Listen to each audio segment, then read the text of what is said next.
ایام مینا میں بعض حضرات دوسروں کی طرف سے رمی کرتے ہیں. شوہر اپنی بیوی کی طرف سے رمی کرتے ہیں، ان سے کہتے ہیں آپ ہوٹل میں بیٹھے رہیں، ہم آپ کی طرف سے رمی کر دیں گے.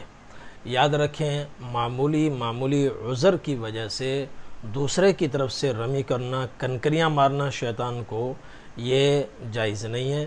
اس سے دوسرے کی رمی نہیں ہوگی. رمی دوسرے کی طرف سے ہونے کے لیے ضروری ہے کہ ان کا عذر وہ معذور ہوں اور عذر بھی ان کا معتبر ہو. معتبر عذر کیا ہے؟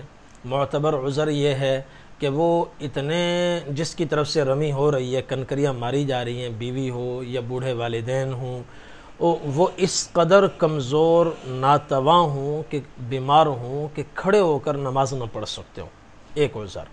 یا وہ اس قدر معذور ہوں کہ وہ سواری پر سوار ہو کر منا آ کر بھی رمی نہ کر سکتے ہوں، سواری پر آنے اور رمی کرنے کی صورت میں بھی ان کی بیماری بڑھنے کا اندیشہ ہو.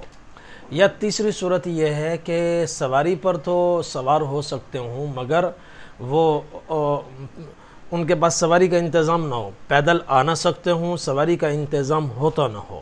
تو یہ 3 صورتیں ہیں. ان صورتوں میں سمجھا جائے گا کہ وہ شخص معذور ہے، اب اس کی طرف سے رمی کی جا سکتی ہے. لیکن پھر بھی یہ شرط ہے کہ جس کی طرف سے رمی کی جا رہی ہے اس کا حکم ہو.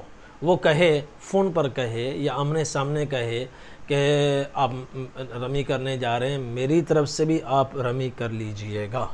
تو جب ان کی طرف سے یہ کہہ دیا جائے اور معذور بھی ہوں تو ایسی صورت میں ان کی طرف سے رمی ہو سکتی ہے.